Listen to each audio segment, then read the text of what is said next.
Thank you very much, Zanele. Yes, we are jumping into the kitchen right now. We're bringing the vibrant flavors of Diwali to the kitchen with a recipe that is sure to light up your taste buds. Quite literally, a deliciously spicy kofta stuffed flatbread. I mean, just saying it makes your mouth water, right? I mean, you can think of it as a perfect fusion of rich aromatic spices and hearty textures, all wrapped into a warm, soft bread. It is really that kind of dish that brings people together. And this morning, pastry chef Melisha Hosking is here to show us exactly how to go about it.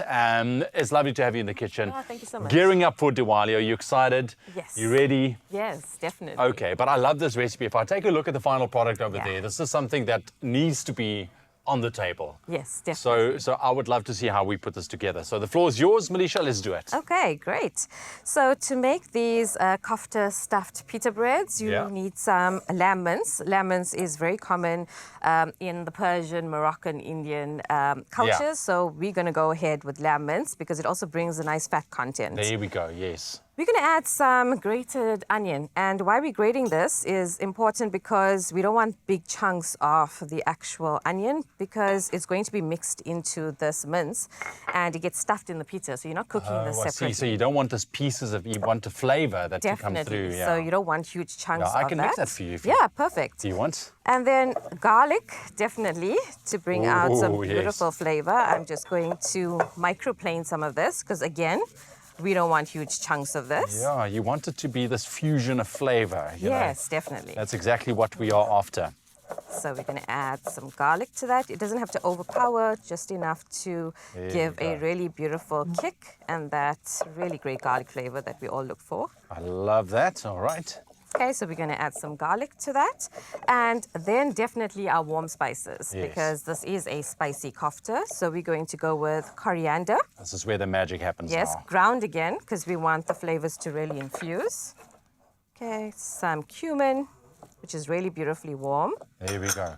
And a unique thing to this is definitely cinnamon. Ooh, but I feel like cinnamon brings out a nice sweetness to the kofta and it balances the flavor beautifully. Right, I think, am I right if I say if you're going to go with your hand, it's probably going to be much better and easier? Definitely. Just wanted to involve you. You know what? Thank you very much for considering.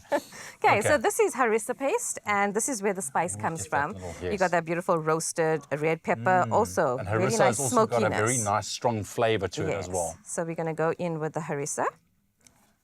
Okay, that's great.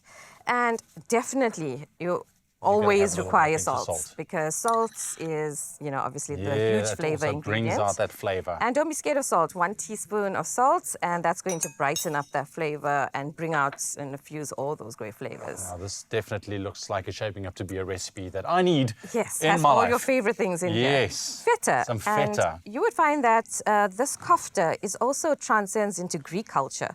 So we are going to hit all the cultural marks here, not just the Indian culture.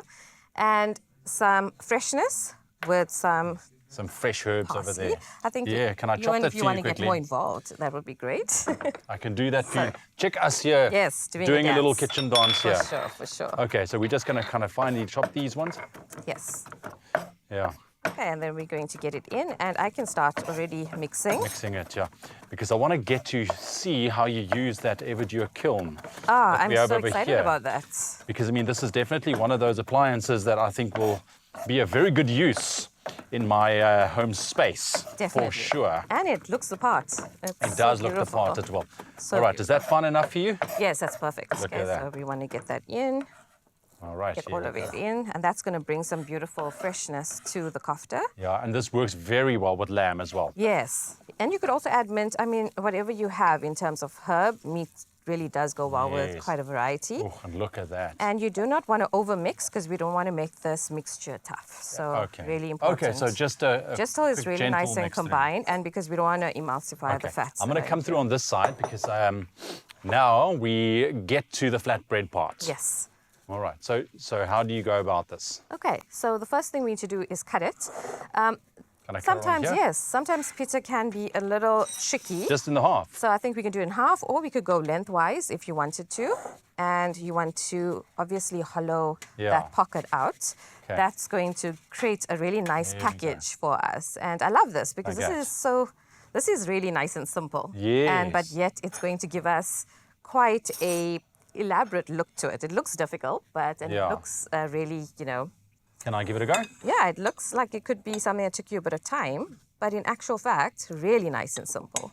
There we go. So the key here is to make sure that you also get this meat mixture quite evened out. Right. Because it needs to cook evenly. So you can go ahead and squash this. So you want to make sure that it's just, And just to make sure that there is an even layer so that they all cook at the same time.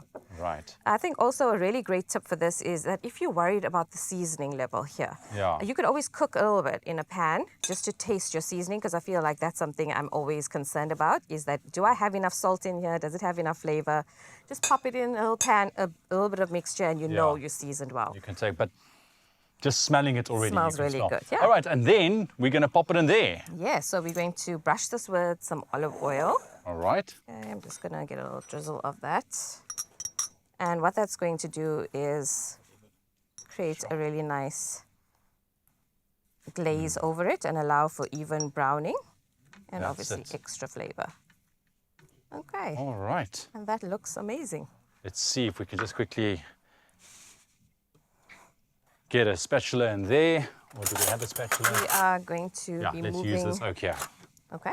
So I'm going to use this. We're going to be moving this in on. Oh, we're going to put the whole thing in there? Yes, that's the look at beauty you. of the Okay, well, oven. you go ahead and do that. Yeah, you don't have to. You could put it directly on the stone, but this is also a great option so that if you are scared of the heat level in here. Look at that. Okay. You could use it like an oven. That's great. Just like that. I mean, it's a fantastic piece of equipment. I mean, there's a couple of pointers that I really need to highlight for you. I mean, the Everdio Kiln pizza oven, it reaches optimal temperatures very, very quickly. We can literally feel the heat emanating from it as we stand here, ensuring that your pizzas are cooked in just minutes with a perfectly crispy crust and melty toppings, giving you that authentic wood-fire pizza experience at home, which I love. But aside from pizza, like you can see, the Everdio Kiln is versatile enough to also cook dishes like roasted vegetables, flatbreads, or even meats, making it an all-in-one outdoor cooking solution. And what I really love about it, it features a rotating turntable and the U-shaped burner. The kiln removes the need to manually turn your pizza and ensures that even cook every single time. It's easy to set up, cook, clean, store. The Kiln R series is the perfect addition to your outdoor entertainment space. It's really going to just zhuzh it up a little bit. And as you can see, it's very heavy, and we actually have a fire going right now. Goodness, yes. That's how hot it is. Okay, so... Okay, so next time let's turn down the heat just a little bit. And you can see that it's quite powerful. Yeah. Okay, it's quite powerful. So I mean, obviously I'm very high. We can just go down a little bit, but then you get out using. You can of course use also if you don't have one of these, an oven or a grill pan as well. That could work very well. And there we have it. So you can show what we have here, the finished product right there. Yeah, that's a bit lower. And that's a bit lower. Yeah, all right, we're going to continue making our lovely stuffed koftas here this morning. Thank you very much for joining us this morning. If you're keen, check out this beautiful piece of equipment. Remember that you can find, of course, the full recipe also on our website, expressoshow.com. And if you're looking to level up your cooking experience, head on over to eionline.co.za to shop the Everdio Kiln and more. We'll see you after these. Perfect.